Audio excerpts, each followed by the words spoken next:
Great. So we have come to realize that our world is finite. The circular economy is helping us understand how we can align ourselves and businesses alongside natural cycles. Redesigning our systems is now give us now an opportunity to maybe create a world which is more equitable, and it's most probably doable. So we will understand how to do that together. Although complex, the circular economy is our best pathway towards well-being, yet as long as it is well designed. Changing the relation between the environment and the economy is great, but we need to embed the humans in order to make it even more valuable.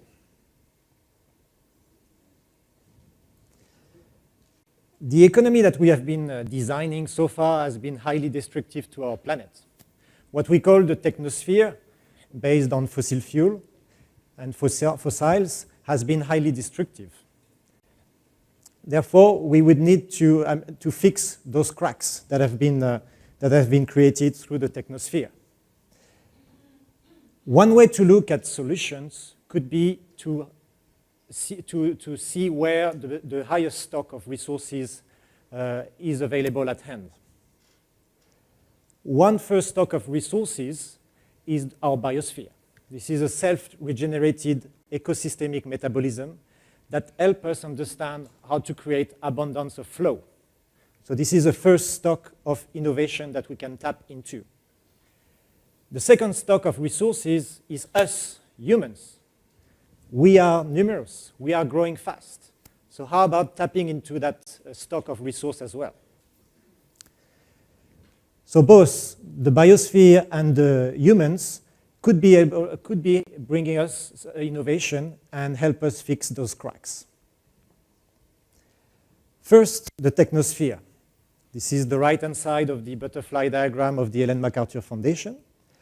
These are our limited resources.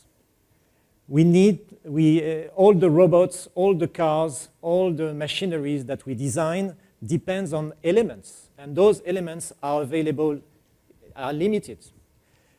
We therefore need to redesign them and manage them carefully.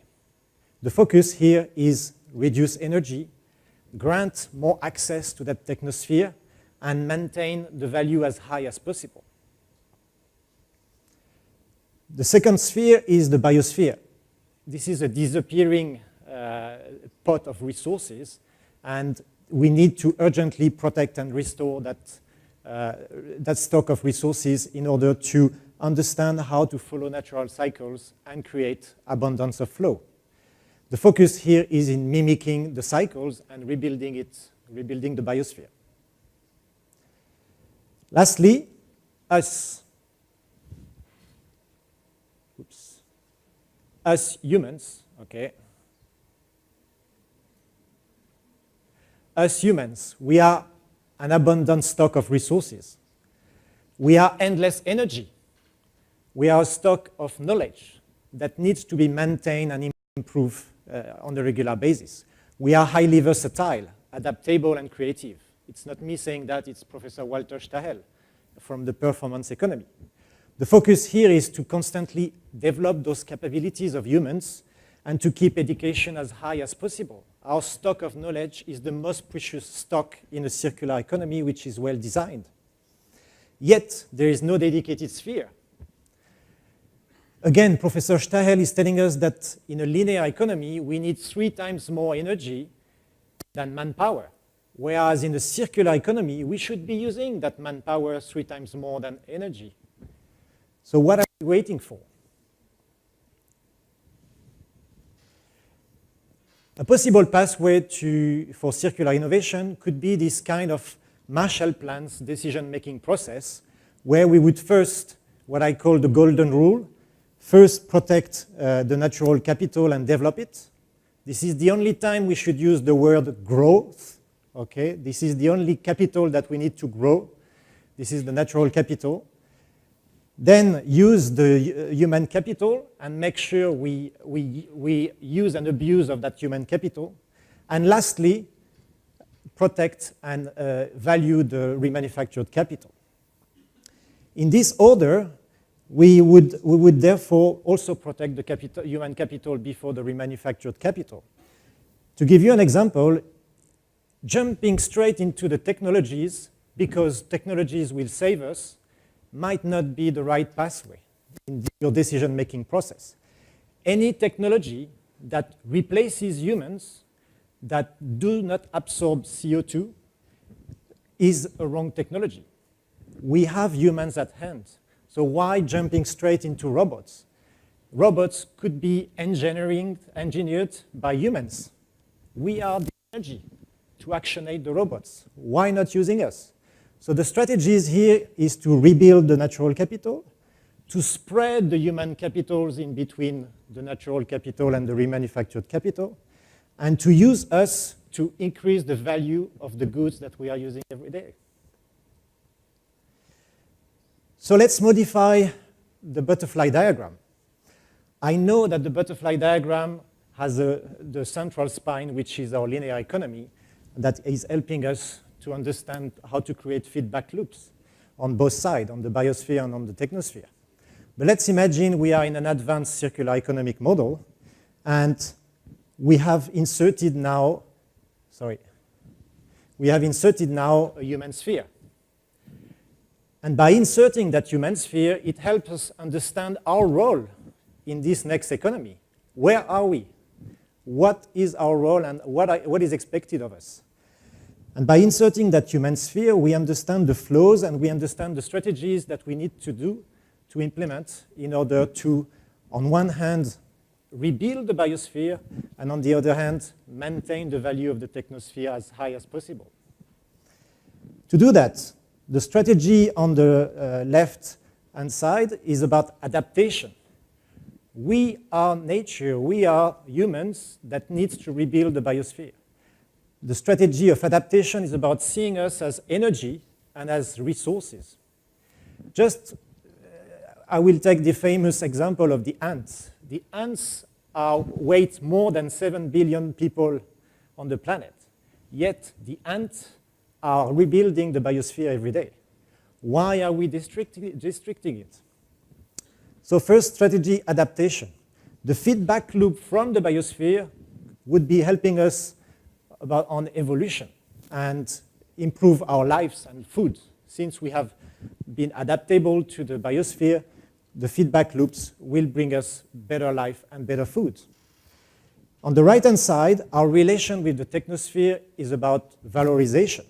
The strategy here is about using us as energy and services to maintain the value of the technosphere.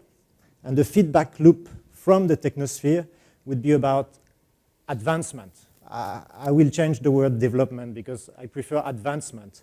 We are advancing the human species by granting humans better access and better experience of the technosphere. Okay.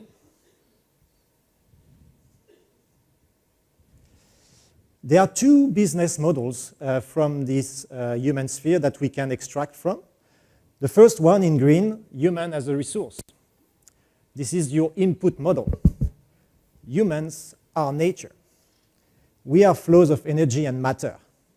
Resource is abundance, and the role here is to rebuild the ecosystem.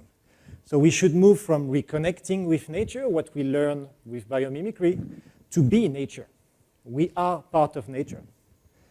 And the second business model is human as a service. This is your output model. We are endless energy and we are power. So therefore, we move into an economy of service, which is highly versatile, and we are highly versatile. The role here is to maintain the value, and again, Walter Stahel, in a maintenance economy, one needs 3 times more manpower than energy. So why not abusing of it? Before I move to that slide, the dean of La Escuela de Negocios de Montevideo, Pablo Regent, was saying that we will be facing a tsunami, a huge wave of robotized services in the coming years. And instead of being victim of that wave, we should jump on its crest and surf it. This could be one way to surf on the wave of the tsunami of robotized services, by thinking through it and seeing where the abundance of flows are coming from. And using humans could be one way to adapt ourselves to the robots instead of human strategy. Let's look at some examples. Rebuilding the biosphere. What are the examples of us being nature or us providing energy and resources to rebuild the biosphere? The first example is human as matter. Maybe we have some issues with that, but we are matter, and we can provide matter to the biosphere so that we rebuild it. So I took the example of Diesel here. Diesel, which is based in Berlin, and they use the excretion to transform them into rich humus. What they do is that they invite families in Berlin, and they provide them with free diapers, biocompostable diapers. And as we all know, when we are young couples, the budget is a bit limited, and when we have babies, having free access to diapers could be good news when we know the cost of big brands of diapers. So they provide diapers for free, and what they expect from those families is for them to come to a point where they will be dropping the baby produce with the diapers, and this produce will be transformed into black, rich humus in order to grow fruit trees. So that's a company that provides diapers on one hand and generate revenue by selling fruits. So it's not closing the loop, it's reinventing another loop. Another example is human as ecosystem builders. We have understood with the many videos of John D. Liu, this Chinese-American expert in permaculture, that we can, as humans, we can rebuild large landscapes of ecosystem that has been damaged or being dry, like this dry mountain or dry desert in China, Ethiopia, or Jordan. In 15 years of time, they have been able to rebuild completely the ecosystem, sometimes recreating rivers and even attracting animals. So rebuilding ecosystem at a large scale is also possible. Humans replacing bees in China. The Maoxian ladies in the Sichuan region, they are hand-pollinating fruit trees because the bees are missing. So until such time the bees are coming back, they are replacing the bees and hand-pollinating each and every flowers of each fruit trees. And one last example is human rebuilding mangroves. Mangroves in Senegal is one of the largest mangroves in the world, and the villagers there, they understood 10 years ago that if they don't rebuild the mangroves, the fish will not have a safe place for reproduction, therefore no fisheries anymore and no food for the villagers. So the people can also fix all the issues that we have seen, we have experienced so far. On the right-hand side, the human as a service model, our relation to the technosphere. We have few examples here. Human assisting robots in Germany. Mercedes has decided to reintroduce humans in their manufacturing chains because robots could not adapt fast enough to the customization of S-Class cars. So they had to reintroduce humans to assist robots to do the job. In Ghana, an amazing example here as well, not from the social perspective or social protection point of view, but just to understand how organically people were organized themselves for the past 30, 40 years in Ghana by having those second-hand cars coming from Europe without spare parts. And Ghanaians, they had to find ways to maintain those cars running in the streets of Accra and Ghana as long as possible. So they have been prolonging those cars, even fixing electronic cars with mechanical parts. And there has been 12,000 businesses growing organically and hiring over 200,000 people over these years. And the last example, Sweden has been promoting repair-based businesses by dropping the VAT tax from 25% to 12%. And again, here the tax has been dropped on the business, but there is a way as well to drop taxes on the people themselves. And the best example is the X-Tax project, which is, in my view, the step one towards this human sphere. The X-Tax project from Eckhard Winkel is telling us that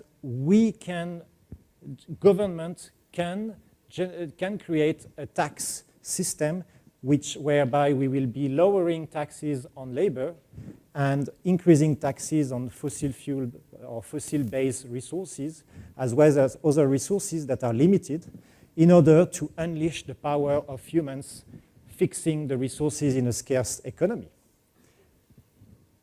An example which is often given in presentation is that the number of jobs per 10,000 tons of used goods is usually one job created in an incineration-based economy, 36 generated in a recycling-based economy, and up to 300 in a service-based economy. But this is not taking into consideration the fact that we can shift tax on manpower, and not taking into consideration the fact that we can adapt our behavior in order to rebuild the biosphere. So maybe this number could be far higher than just 300 jobs created in a service-based economy. So to finish my presentation, I have defined in papers, and it's available online, the concept of circular economy 2.0, which goes even beyond what I've just presented. The circular economy 2.0 explained that besides waste, which is being eradicated by us thinking in circles and using circular thinking, we can also align ourselves with eradicating poverty by thinking in circle and trying to eradicate poverty in parallel to waste. Either we find strategies to eradicate waste and poverty together or one after another, but creating an equitable economy is definitely possible in a versatile service-based economy. The two would lead us to an optimization of circular value where, again, we would come up with solutions that protect the biosphere against the human sphere and then move on to create value in the technosphere. And the aim of these two visions of eradicating waste together with poverty could lead us towards more well-being for all. Again, this is not utopian. This is possible because we are in a distributed economy. A distributed economy is the economy of the SMMEs, is the economy of the people.